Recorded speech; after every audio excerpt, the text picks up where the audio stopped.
ఆంధ్రప్రదేశ్ లో ప్రైవేట్ ఆసుపత్రులు ఆరోగ్యశ్రీ సేవల్ని నిలిపివేశాయి. 2700 కోట్ల రూపాయలు బకాయిలు రాష్ట్ర ప్రభుత్వం నుంచి రావాల్సి ఉంది. ఆ బకాయిలు రావట్లేదు. బకాయిలు ఇవ్వకపోతే మేము ఆసుపత్రులు నడిపే పరిస్థితిలో లేము అని చాలా రోజులుగా వాళ్ళు ఆందోళన చేస్తూ వస్తున్నారు. ప్రభుత్వం దృష్టికి సమస్యను తీసుకెళ్లారు. ఇటీవల అసెంబ్లీ సమావేశాలు జరుగుతున్న సందర్భంగా మంత్రి సత్యకుమార్ త్వరలోనే వాళ్ళకు సంబంధించిన బకాయిలన్నింటినీ కూడా క్లియర్ చేస్తామంటూ ప్రకటించారు. అసెంబ్లీ సమావేశాలు ముగిశాయి, వారాలు గడుస్తున్నా ఇప్పటి వరకు ఆ డబ్బులు రిలీజ్ చేయలేదు ప్రభుత్వం. ఈ నేపథ్యంలో రాష్ట్ర వ్యాప్తంగా ఆరోగ్యశ్రీ సేవల్ని నిలిపివేస్తున్నట్లుగా ప్రైవేట్ ఆసుపత్రులు ప్రకటించారు.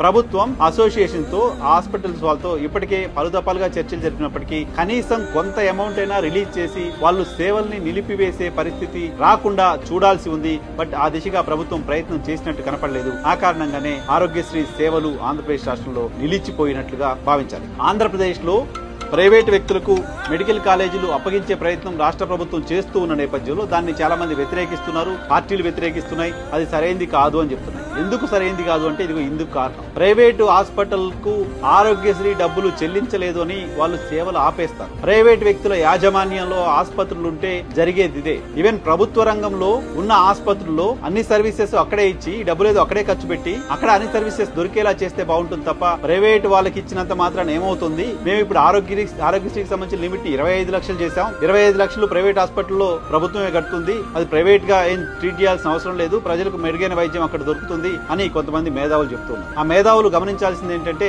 ఆ ప్రైవేట్ ఆసుపత్రులకు ప్రభుత్వం కనుక డబ్బులు ఇవ్వడం ఆపేస్తే సేవలు ఆగిపోతాయి. సేవలు ఆగిపోవడం కారణంగా ప్రాణాలు ఆగిపోతాయి. ప్రాణాలు ఆగిపోవడం కారణంగా కొన్ని కుటుంబాలు కూలిపోతాయి. ఆ విషయాన్ని గుర్తుపెట్టుకోవాల్సిన అవసరం ఉంది. కేవలం పేదవాళ్ళకు మాత్రమే కాకుండా మధ్యతరగతి, ఎగువ మధ్యతరగతి కూడా ఆసుపత్రికి వెళ్లి ట్రీట్మెంట్ చేయించుకోవడానికి సంబంధించిన అవకాశం ఉంటుంది. ప్రైవేట్ వ్యక్తులకు ఎందుకు ఆసుపత్రులు ఇవ్వకూడదు అనే దానికి ఇది ఒక ఎగ్జాంపుల్ గా చూడాల్సిన అవసరం ఉంది.